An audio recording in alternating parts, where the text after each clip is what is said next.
is on the doorstep. Yes, good. It's been a long time. He says That's right. it's very, and that's all, because otherwise we'll be repeating. Exactly. Good. So the order of events is that Vincent comes up and rings the bell and waits for a little while because you're in another part of the forest.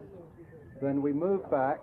You open the doors slowly in a rather sinister manner, but then completely change your tone, come out and greet him there.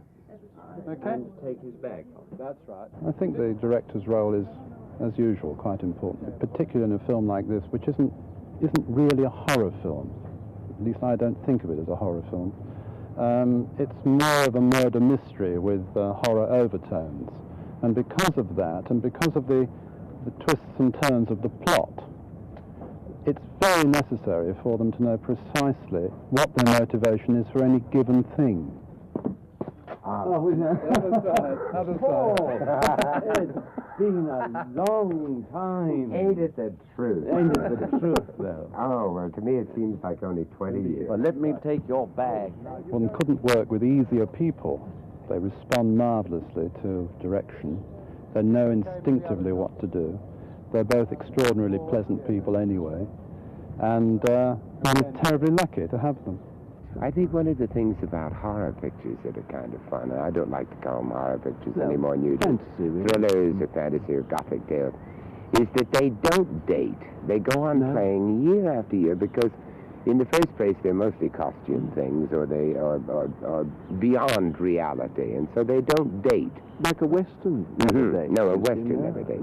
I'd like to see them really go off into real fantasy. I am very anxious to do a real thriller for children, where there is no blood, but all of the marvelous old things. Rather like the old Lark That's House. right. Yes, That's right. yes. You know, where the creeping doors and all that thing. Because kids are the biggest audience in the world Oh, today. yeah. Well, look how they love Doctor Who. Oh, I don't know if you... Yes, I did. Yeah. There were 2 films were made, and it's been a continuous television, hasn't it? BBC? Yeah. But I don't think you can mix science fiction with this sort of fantasy. No. It's a different...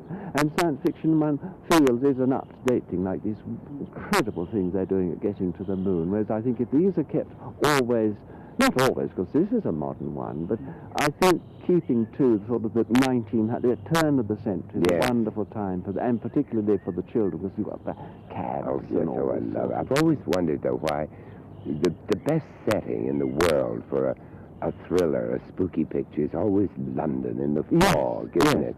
Do you know what they haven't used for a long time? One is an old castle. Yes. I mean, London in the fog is wonderful, and Sherlock Holmes and all that sort of an old castle with a note for the real, almost a ghost story. Yes. But you see, I think all of us, the audience included, we all rely upon the script, and it's the script writers. And if you're doing a Frankenstein or a Dracula, then it can only be a variation on the same thing for the very fact of what those 2 pictures are about. Whereas I think this script is very original.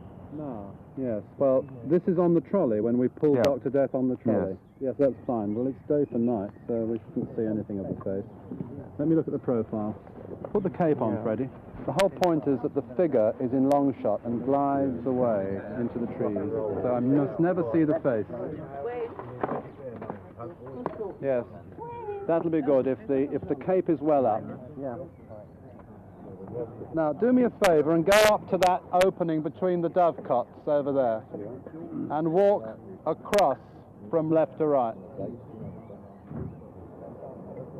When you get to the dovecot on the left, walk across very slowly. Throw a long zoom, this.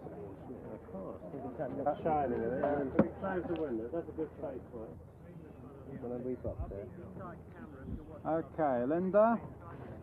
Action there. Now listen, you catch it straight up. Now, you stop about there. That's right. And just look around a bit. That's right. Now walk on. That's it. Good. Good.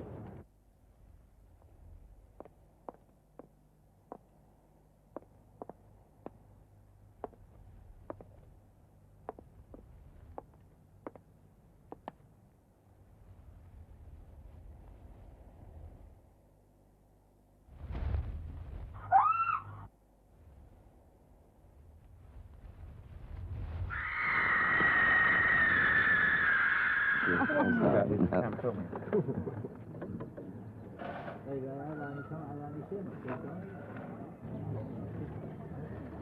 It must be a good year for blood, I think.